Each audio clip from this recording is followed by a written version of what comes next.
Hello story lovers, welcome to my channel. కథలోకి వెళ్లే ముందు ప్లీజ్ మన ఛానల్ని సబ్స్క్రైబ్ చేసుకోండి. ట్రైన్ నెంబరు 643002 హైదరాబాద్ నుండి విజయవాడ ఎక్స్ప్రెస్ మరి కాసేపట్లో 1వ నెంబర్ ప్లాట్ఫామ్ మీదకి వస్తూ ఉంది. ఇది వినగానే సంతోష్ పరిగెడుతూ వెళ్ళాడు. ఈలోగా ట్రైన్ రాగానే సీట్ వెతుక్కొని కూర్చుంటాడు. పక్కనే ఒక అందమైన అమ్మాయి మామూలు చుడీదార్లో చిన్న స్టిక్కర్ పెట్టుకొని పొడవాటి జడతో చాలా సింపుల్గా ఉంది. సంతోష్ ఆ అమ్మాయిని చూడగానే ఆకర్షితుడయ్యాడు. సంతోష్ మాట్లాడడానికి ప్రయత్నించాడు. కానీ తను మౌనంగా ఉంది. తన కళ్ళలో ఏదో బాధ. తన చేతిలో ఒక డైరీ ఉంది. అప్పుడప్పుడు దాన్ని తీసి చదువుతుంది. మధ్యలో మూసేసి ఏడుస్తుంది. డిన్నర్ టైం అయింది. కానీ తానేమీ తినలేదు. తినండి అని చపాతీ ఇచ్చాడు సంతోష్. కానీ తీసుకోలేదు. అలా డైరీ చూస్తూ నిద్రపోయింది. సంతోష్కి మాత్రం నిద్ర రాలేదు. అందరూ పడుకున్నాక ఆ డైరీ తీసుకొని వేరే భోగిలోకి వెళ్ళి అది ఓపెన్ చేసి చూశాడు. మొదటి పేజీలో ఇలా ఉంది: ఇది నా డైరీ కాదు, నా ఊపిరి అని ఉంది. ఇలా చదవడం తప్పేమో అనిపించింది. కానీ తన బాధ తెలుసుకొని ఏదైనా సహాయం చేయొచ్చుగా అనుకున్నాడు. చదవడం మొదలుపెట్టాడు. నేను డైరీ రాస్తానని ఎప్పుడూ అనుకోలేదు. నా తీపి జ్ఞాపకాలు దాచుకోవాలని రాస్తున్న డైరీ కాదు ఇది. నా మనసు. నా పేరు శృతి. నాన్న చిన్నప్పుడే చనిపోయారు. అమ్మ, నేను, తమ్ముడు, అక్క ఉంటాము. అక్కకి మాటలు రావు. తమ్ముడు చదువుకుంటున్నాడు. నేను డిగ్రీ వరకు చదివి విజయవాడలో చిన్న జాబ్ చేస్తున్నా. ఎలాగోలా అక్కకి వైద్యం చేయించాలని నా ఆశ. హాస్టల్లో ఉండేదాన్ని. పార్ట్ టైమ్‌గా కూడా ఏదో ఒక జాబ్ చేసేదాన్ని. ఒకరోజు ఒక రాంగ్ కాల్ వచ్చింది. హలో అన్నాను. లవ్ యూ శృతి అన్నాడు. ఎవడ్రా అని తిట్టాను. అలా రోజు కాల్ చేసేవాడు. నన్ను విసిగించేవాడు. నెంబర్ తీసుకొని ఎంక్వైరీ చేసినా దొరకలేదు. ఒకరోజు తనే చెప్పాడు. తన పేరు రవి అంట. ఒకసారి నిన్ను చూడాలి శృతి అన్నాడు. అసలెవరో తెలుసుకుందామని ఎక్కడ కలుద్దామని అడిగాను. ఒక కాఫీ షాప్‌లో కలుద్దాం అన్నాడు. నేను వెళ్ళి చాలాసేపు వెయిట్ చేశా. తను రాలేదు. నాకు పిచ్చి కోపం వచ్చింది. ఈలోగా ఒక లెటర్ ఇచ్చారు వెయిటర్. నువ్వు కోపంలో కూడా అందంగా ఉంటావు. నీ కోపం చూడాలని నిన్ను వెయిట్ చేయించా. నన్ను క్షమించు. ఐ లవ్ యూ అని ఉంది. నాకు కోపం వచ్చి వెళ్ళిపోదాం అనుకున్నా. ఈలోగా నా ముందు ఒక అబ్బాయి వచ్చి కూర్చున్నాడు. చాలా అందంగా ఉన్నాడు. తెలుపు షర్ట్‌తో స్పెట్స్ పెట్టుకొని డీసెంట్‌గా, స్టైల్‌గా ఉన్నాడు. శృతి అన్నాడు. ఎవరు అన్నాను. నీకు కాల్ చేసింది నేనే అన్నాడు. కోపం వచ్చి కాలర్ పట్టుకొని తిట్టాను. తను నా చెయ్యి పట్టుకున్నాడు.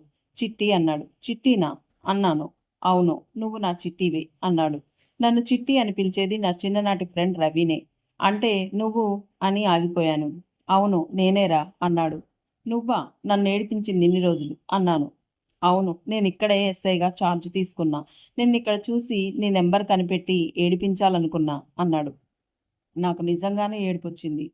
మేమిద్దరం చిన్నప్పటి నుండి ఆడుకునేవాళ్ళం. కొన్ని కారణాల వల్ల విడిపోయాం. నేనంటే తనకి చాలా ఇష్టం. నాకు కూడా రవి అంటే ఇంకా ఇష్టం. తన గురించి చాలా ఆలోచించేదాన్ని.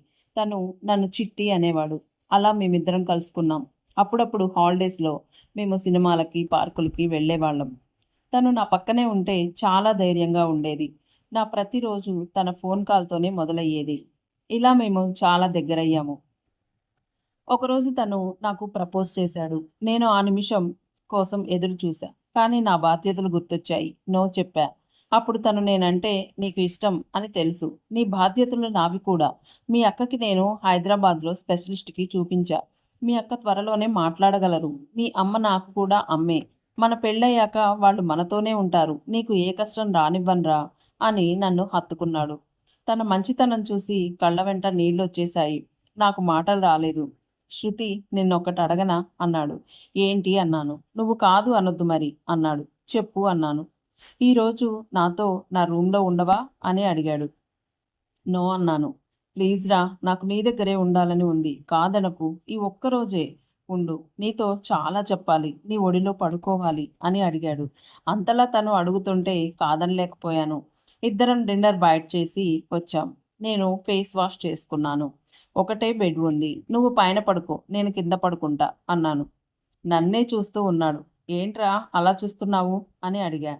నిన్నలా చూస్తూ ఉండాలి అనిపిస్తుంది అన్నాడు. ఎందుకు? నీకు నేనంటే ఇష్టమా అన్నాను.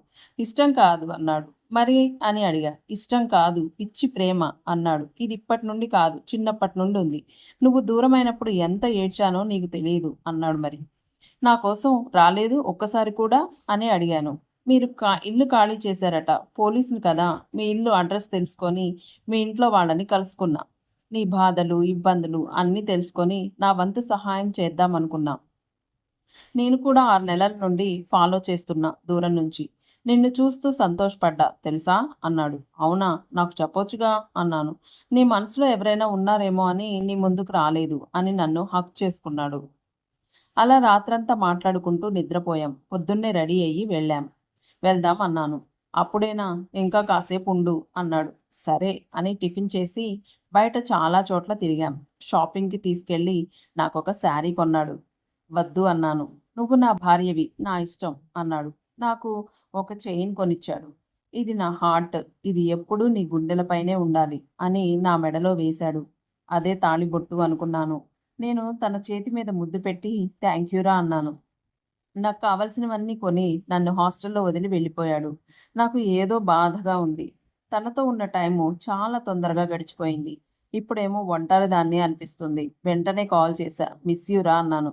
తను కూడా నా ప్రాణం వదిలేసి వెళ్ళినట్టు ఉంది. నా దగ్గరికి వచ్చేయ్ రా అన్నాడు. నాకు ఏడుపొచ్చింది. ఏడవకురా, తొందరలోనే మనం పెళ్లి చేసుకుందాం అన్నాడు. అలా కొన్ని నెలలకి మా పెళ్ళికి వాళ్ళ ఇంట్లో వాళ్ళు కూడా ఒప్పుకున్నారు. మా తమ్ముణ్ణి తను మంచి స్కూల్లో వేసి చదివిస్తున్నారు. మా అక్కకి ట్రీట్మెంట్ చేయిస్తున్నాడు. తను మా ఇంటికి పెద్ద కొడుకులా చూసుకుంటున్నాడు అని మా అమ్మ చాలా ఆనందపడింది. మా ఇద్దరికీ ఎంగేజ్‌మెంట్ చేశారు. మేము ఇక భార్యాభర్తలం అయిపోయాం. చాలా ఆనందంగా ఉంది. ఒకరోజు రవి కాల్ చేశాడు. తనకి ఫీవర్ వచ్చిందని తెలిసింది. నేను ఉండలేక తన దగ్గరికి వెళ్ళాను. తన ఒళ్ళు వేడిగా ఉంది. వణికిపోతున్నాడు. 2 రోజుల నుండి జ్వరం అంట. నాకు ఏడుపొచ్చింది. టాబ్లెట్ వేశా. డాక్టర్ ఇంజెక్షన్ వేసి మందులు ఇచ్చారు. రాత్రంతా మెలకువతో ఉండి వేస్తూ ఉన్నా. తనకి చలి తగ్గలేదు. ఇంకా ఎక్కువైపోయింది.